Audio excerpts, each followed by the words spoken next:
When the South seceded, the North suddenly found itself having to fight an offensive war in order to compel the Confederacy back into the Union. This meant that far superior numbers and resources were needed for an invasion of an area the size of Western Europe. For every soldier the South mustered, the North had to recruit, train, and provision 3 to 4 men, a tall ask for a country that had a standing army of only about 16,000 troops when the war began. In this video, we will talk about the strategies the Union adopted during the American Civil War of 1861 to 1865, how they evolved, and how they ultimately brought about victory over the Confederate States. So let's get to it. The Union began with significant material advantages. It had 22 million people, while the Confederates had 9 million, with 3 million of them slaves.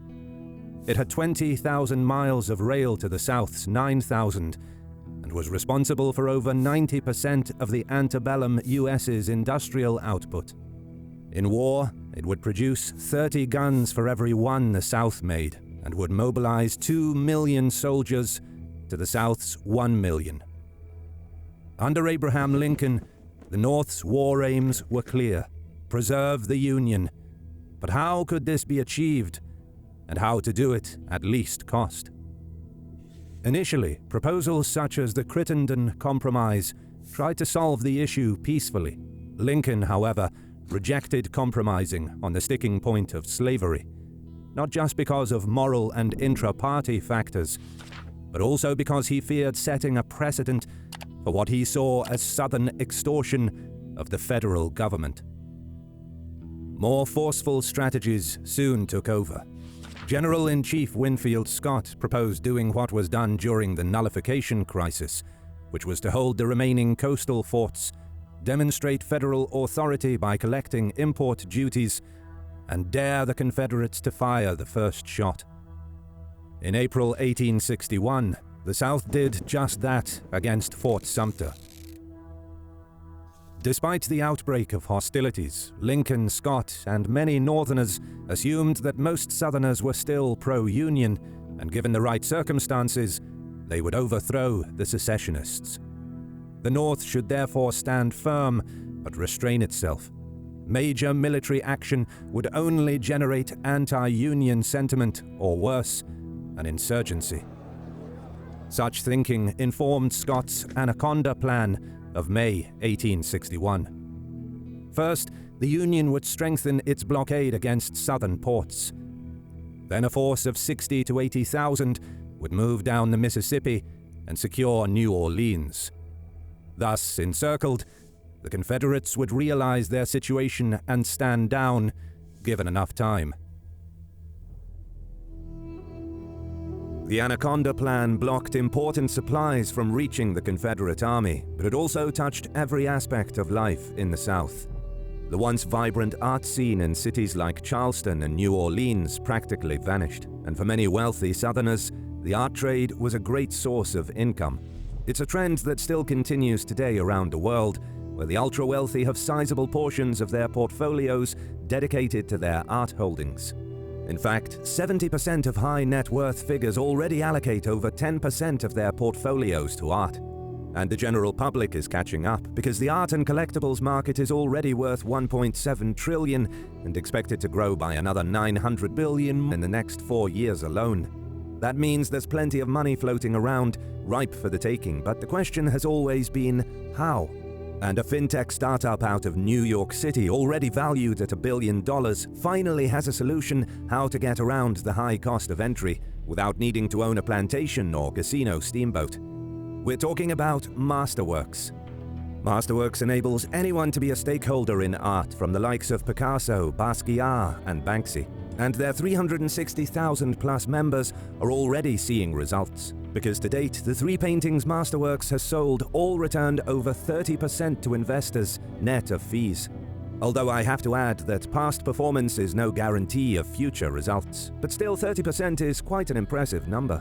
We've talked about Masterworks before on the channel, and so many of you signed up that they want to give our viewers VIP access this time around. So check out the link in the description to skip the waitlist, browse their offerings, and read their investment thesis. Invest in blue chip art for the very first time by signing up for Masterworks.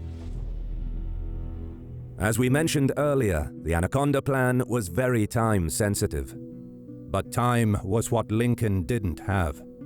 Already the papers were calling for a swift march to Richmond to end the conflict, and there were concerns that patience would be interpreted as Union weakness, raising Southern confidence as well as the possibility of foreign intervention. But swift action turned out not to be the solution either, as the Union Army advanced and was defeated at First Bull Run. November 1861 saw George B. McClellan become General-in-Chief, tasked with forming a strategy for winning what was now clearly a war. McClellan shared the rosy view on Southern pro-Union sentiment, but he also brought a unique dimension to Union strategy. Firstly, faulty intelligence made him consistently believe that Confederate forces in Virginia outnumbered him significantly. Secondly, McClellan saw that the South occupied the strategic interior lines and therefore could theoretically concentrate more troops faster than the Union could. Lastly, McClellan had also observed the Crimean War of 1853 to 1856 and noted there that attacking entrenched positions head-on was a very risky endeavor. To neutralize these perceived Confederate advantages, McClellan wanted to disperse Southern strength, maneuver its armies out of position, and win decisively before they could reconcentrate. A quick victory would also end secession without addressing slavery, avoiding permanent Southern hostility and a potential race war. McClellan's strategy to achieve this was to attack simultaneously at multiple points. In the east, an army 270,000 strong would pin the Confederates in Virginia. In the west, a 20,000-man force would secure the Mississippi and take Tennessee, threatening the Deep South and also outflanking the Confederate position in Virginia. Movements in Missouri, Arkansas, and Texas would tie down local forces, while the Navy would capture ports and allow Union raiders to disrupt the South's railroads. The Confederacy thus overstretched, McClellan's Eastern Army would then march down the Atlantic seaboard, defeat the South's scattered armies, and win the war. Parts of McClellan's strategy were successfully executed. In the West, Ulysses S. Grant took Forts Henry and Donelson, opening the Mississippi for the Union and forcing the Confederate out of Kentucky. By February 1862, Union forces were at Nashville. They repelled the Southern counteroffensive at Shiloh, then decided to follow the Confederate army to Corinth instead of advancing on Chattanooga.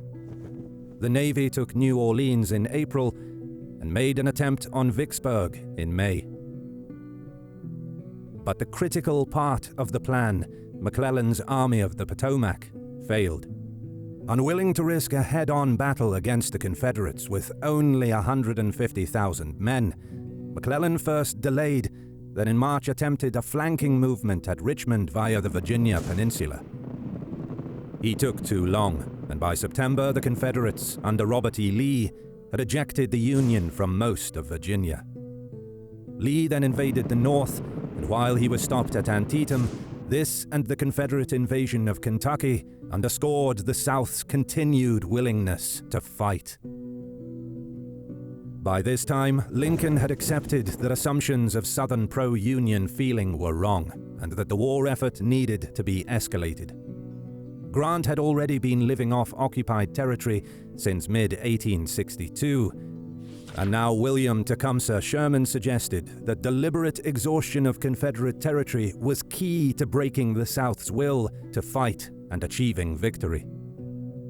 The Confiscation Acts, coupled up with updates to the laws of war in 1863, allowed Union soldiers to seize, use, and finally destroy Confederate property, while the Emancipation Proclamation gave the Union moral legitimacy, deterred foreign intervention, and most of all, encouraged Southern slaves to join the North.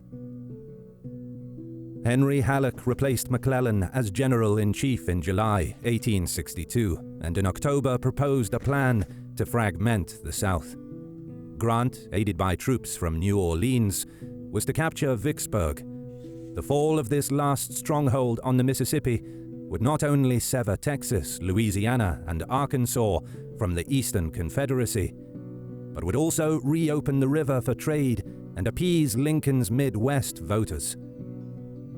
At the same time, Union forces were to take Chattanooga and Knoxville, cutting what was then the Confederacy's only cross-country railroad, as well as opening the doorway to the Deep South. In the East, McClellan was replaced with Ambrose Burnside as head of the Army of the Potomac in November. Halleck wanted Burnside to advance towards Richmond, capture its rail network, and above all, cover Washington and prevent Lee from moving north. Halleck's strategy was initially only implemented by Grant, who from May to July 1863 sieged and captured Vicksburg. No movement was made against Chattanooga for the first half of the year. In the East, Burnside advanced in December 62, but was quickly defeated at Fredericksburg, while his successor, Joseph Hooker, met the same fate in May 63 at Chancellorsville. George Meade managed to stop Lee's second northern invasion at Gettysburg in July, but then failed to destroy the Confederates in retreat. Furthermore, whatever strategic momentum gained after Vicksburg and Gettysburg was overridden by the declaration of the Second Mexican Empire in July. Fears that the French-backed regime might try to retake Texas for Mexico saw the Union halt its advance and redirect attention to the Trans-Mississippi. The Confederacy used the breathing space to reorganize. In September, Union forces captured Knoxville and Chattanooga, but were defeated at Chickamauga soon after, thanks to a Confederate corps transferred there from Virginia. Grant, in turn, defeated the Confederate 2 months later, leaving the doorway to the Deep South open. Despite all of its victories, the Union had only slightly moved the front lines in the crucial theaters of Tennessee and Virginia, and was still as far from victory as it had been in 1862, with the 1864 presidential election less than a year away. Grant became General-in-Chief in February 1864, resolving to give Lincoln successes to ensure his re-election, if not end the war by November. Before his appointment, he had proposed massing troops in North Carolina in order to outmaneuver Lee from Virginia, but this was rejected, as Lincoln did not want to give Lee the chance to move north. Grant's initial strategy, therefore, followed his predecessor's plans and attacked on multiple fronts. One force would descend on Mobile, while Sherman would advance into Georgia. In the east, Grant saw the destruction of Lee's army as the key to victory. Meade would advance and pin Lee down, while an amphibious landing south of Richmond, supported by flanking movements down the Shenandoah, would capture that city, cut the railroad between northern and southern Virginia, and surround the Confederate force. Grant's plan, again, only partially worked. Sherman pushed into Georgia in May, but Confederate defensive tactics under Joseph Johnston delayed his progress. The Union force earmarked for Mobile was defeated in Louisiana and never launched the operation. In Virginia, Union forces were defeated at the Shenandoah, and the amphibious landing was plugged up by the Confederates, allowing Lee to confront Meade head-on. In response, Grant abandoned his attempts to outmaneuver the Confederates strategically and began to simply grind them down. Starting in May, he fought Lee continuously from the Wilderness to Spotsylvania Courthouse to Cold Harbor. Within 6 weeks, he had dealt 33,000 casualties and driven Lee's army into Richmond, at the cost of 60,000 of his own. Grant knew that unlike Confederate casualties, Union casualties could be replaced. Still, the strategy was politically risky. Stuck in a long siege with growing casualties and few decisive victories, Grant had to hope for success elsewhere before Election Day. The Union proved lucky in this, as the South abandoned Johnson's defensive strategy in July and decided to fight Sherman head-on. They lost, Atlanta fell to the Union in September, and Lincoln was re-elected in November. By this time, the Union strategy of exhaustion was in full swing. Philip Sheridan burnt the Shenandoah starting September, while Sherman launched his March to the Sea in November, intending to fully demonstrate the Confederacy's impotence against the Union. Capturing Savannah in December, Sherman burnt Columbia in February 1865, and by March was brushing aside demoralized Confederate resistance in North Carolina. Failing to break the siege before Grant was reinforced, Petersburg and Richmond surrendered in April, with Lee's army following soon after at Appomattox. After 4 years of bloody war and more than 300,000 casualties, the Union had finally achieved victory. Was Confederate defeat inevitable? Material superiority made Union victory more likely with each passing year, but its strategy was initially riddled with incorrect assumptions and incomplete execution.